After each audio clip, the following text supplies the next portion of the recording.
Today for you guys, I got 27 of the weirdest diets in history. This is going to be pretty interesting because I am a gym goer and I am very interested in diets and macros and calories and all that stuff. I'm the type of guy to look through while I'm grocery shopping and look around stuff and always grab the most random item in the grocery store, let's say Walmart, and flip it over and just read the calories on it and always see how many calories it is per serving, how many grams in a serving, the protein, the carbs, the fats, all of that. I am that type of guy and I love doing that. And I recently went through a little cut phase where I went from 214, let me do this so I can pull it up, 214 pounds to today where I weighed in at 179. So I'm pretty hyped about that and I'm feeling pretty good. Pretty good. You see that? Free ticket to the gun show. I should just delete my channel at this point. Going into the holiday season, we will surely eat one too many slices of pie. Or A little out of season video here. It's definitely not close to the holiday season anymore, but who cares? perhaps the whole pie. We ball. People tend to We roll gain with it. slightly more weight during this time of year and Yep. then keep it on, which ultimately results in a dieting phase right around New Year's with this super cram sesh right before spring break. The amount of weight you can gain in a 1 month period, just in a massive surplus, is pretty surprising. A lot of it will be water weight, but a good amount of it is going to be fat. Have you ever wondered about all the other fad diets of history, way before you started looking at that gluten-free vegan green tea cookie? That's what I always look cringe. at.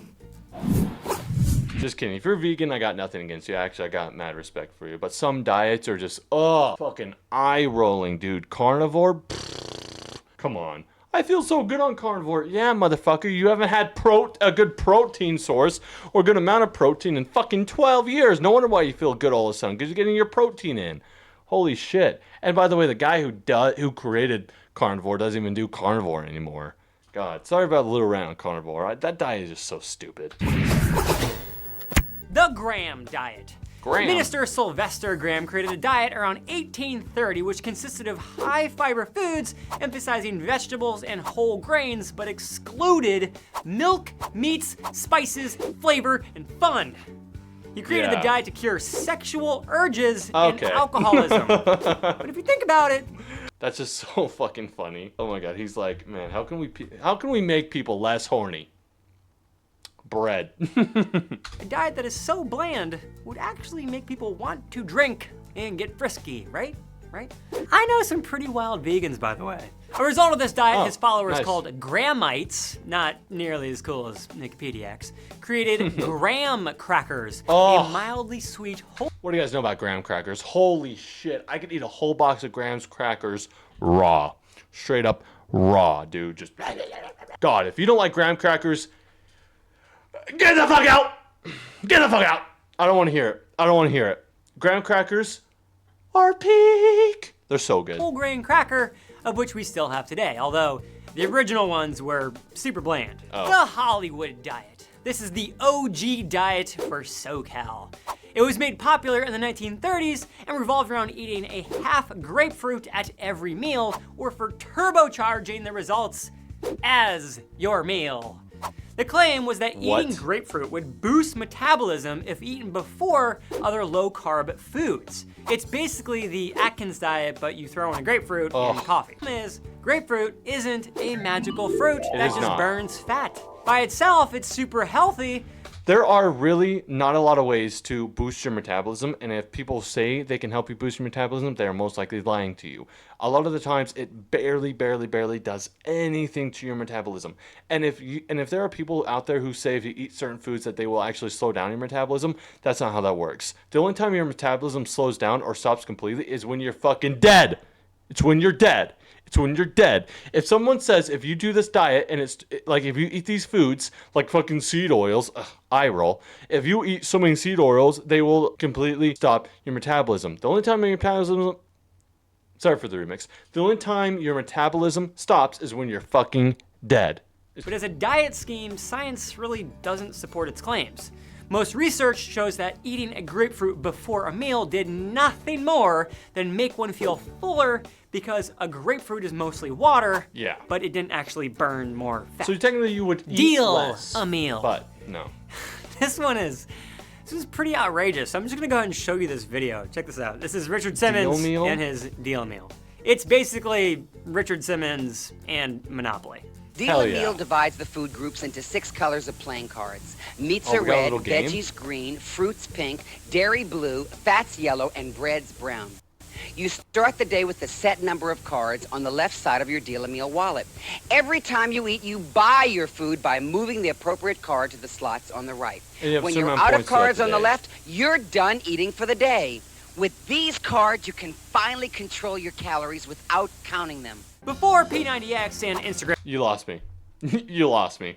You lost me. models, there was Richard Simmons. Richard He's Simmons. the definition of an 80s workout video. And he Yep. made a diet. It's basically making a game out of what you should eat for your meals and keeps you on track to eat a balanced diet. It's actually pretty cool. It's a good idea, but it was not executed the best because it made people fearmonger food. And that is the worst thing that you can ever do, is fearmonger food. And fearmonger macronutrients too, like carbohydrates, saying if you eat carbohydrates that you're gonna get fat. No, motherfucker. If you eat too many calories over your calorie maintenance, you will get fat. That's how that works. No, like, I don't understand why people still believe if you have carbs that you are going to lose weight. If you have just any carbs in general, that they are going to make you gain weight. No, if you track your calories, stay in a calorie deficit underneath your calorie maintenance, you will lose weight. That's how it works. It's called thermodynamics. Nobody out there works against thermodynamics. There are certain factors that can affect it in your body, but no one works against it. You can't break thermodynamics. But I can see people abusing the system immediately. I mean, a gallon of ice cream counts as a dairy, right? Right? Hell the yeah. alkaline diet. This diet requires you to cut out meat, dairy, sweets, caffeine, alcohol, and your will for living. Oh yeah. The idea is that by That'd be restricting horrible. certain foods, you balance a specific pH level in your body and then will lose weight. The problem is, your body is super efficient at maintaining pH levels. Also, there's That's not how no that correlation works. between pH and weight loss. Yeah. My suggestion, bring back the beer. Beer. The blood type. This diet, however, will certainly thrill you. The cookie diet. Which sounds Yes! Yes! Bring it on. Bring it on. Let's see what we got. amazing. But you must read the fine print. This diet has you eat nothing but cookies. Sort of. Where can I sign?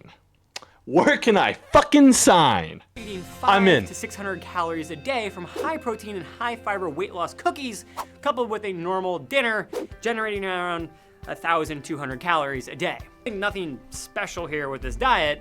You fast with the cookies and then binge with the dinner. Which I would Yum. assume people are probably gonna go way over that 600 calorie limit for dinner. Yeah. Especially if they're just eating a cookie all day long.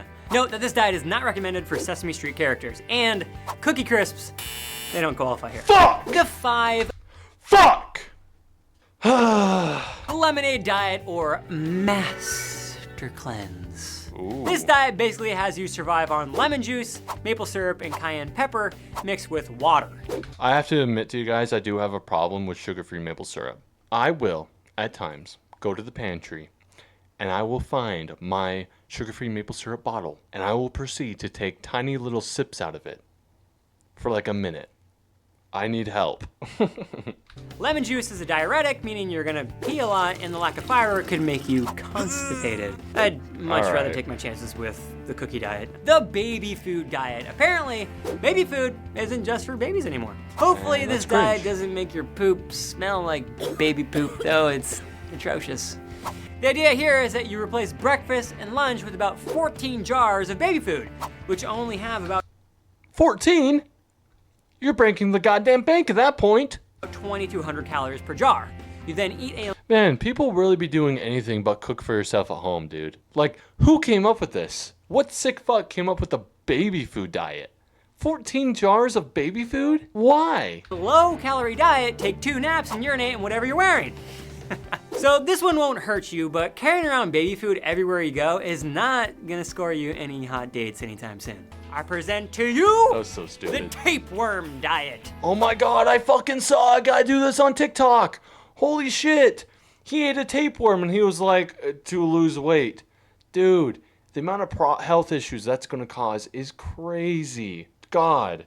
We've lost the fucking plot. Our brains are actually shrinking at this point. Holy shit. We both already know this one's gonna be a really, really bad idea. Yeah. But here's how this is actually done. Number 1, digest the tapeworm eggs and let a tapeworm eat the food inside of you. Oh my Number god. 2, Oh my god. lose weight and sanity from knowing that there's actually a live creature inside of you also eating your food. Number 3, call a doctor to get anti-worm medication and a new soul, because that is absolutely soulless. Do not ever do this, you disgusting That's actually humans. heinous. The most yeah. serious problem here is that tapeworms can go into other parts of your body and can cause serious medical conditions. Seriously, legit, just don't do the tapeworm diet. That is, just don't do it. The Nazi diet. And no, This just took a real dark turn. That was straight out of left field, folks. I don't have any words for that. not referencing the soup Nazi. There is no soup for you in this diet.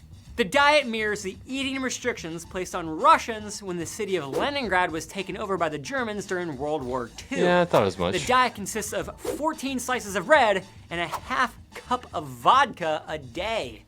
This is insanely unhealthy, and everything is wrong with this plan. Everything. There's one thing that I've ever learned from Indiana Jones, it's that the Nazis always lose. Oh yeah, Always. the face Ain't melting nobody scene. got time for carbs. The Atkins diet. Ugh.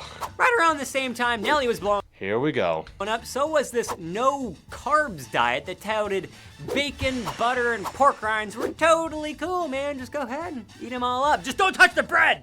The diet actually works because you're starving yourself of carbohydrates, which are also needed to sustain life. The plan here is that you go wild with meat and fish and eggs, cheese, butter, and oils, then slowly add more carbs until you have a balanced meal. However, most people forgot that last step, you know, about the balanced meal part. Like most fad diets, the beginning is attributed to water weight loss, and the real substantial gains come from eating a healthy, balanced diet.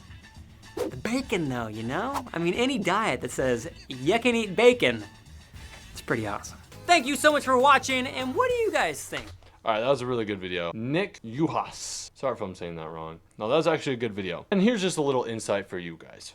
The best diet is the one that you are going to stick to the most. The diet that has worked for me is the 80-20 diet. I hate calling it that, but it's the 80-20 rule. Basically, 80% of the time, you eat clean, healthy foods and stay in your calorie maintenance pretty much so that you maintain weight. And then you have 20% of the time, you don't give a fuck. You have the ice cream, you have the cookies, you have the cereal, all that stuff, you know? Because one day you're gonna die and you're not gonna be able to enjoy life anymore. So you have to enjoy life. So 80% of the time, really clean, really healthy, good balanced diet of good balance of protein, carbs, and fats. And then 20% of the time, who gives a fuck? You know, go out with your friends, go have fun, get dessert, you know, enjoy life. And don't worry, if you want to experiment with yourself and experiments with different diets and try fad diets, you know, and try short-term diets, go right ahead. It's your life, you know. If you want to experiment and try these diets, go right ahead, you know. I think you absolutely should try them. And you shouldn't just listen to one thing and automatically take that as truth, you know. Do your own research, look into things, and see what is best for you. Because nobody is the same, you know. Everybody's different, and we all have different preferences. And if you want to do something like OMAD, 1 meal a day, try it. Try it. See how it is. And if it works for you, it works for you. And that's all that matters, you know. Anyway, it has been awesome watching this video. And I hope you all have had a wonderful day on this amazing ass Tuesday. And I will see you all next time. Take care, everybody.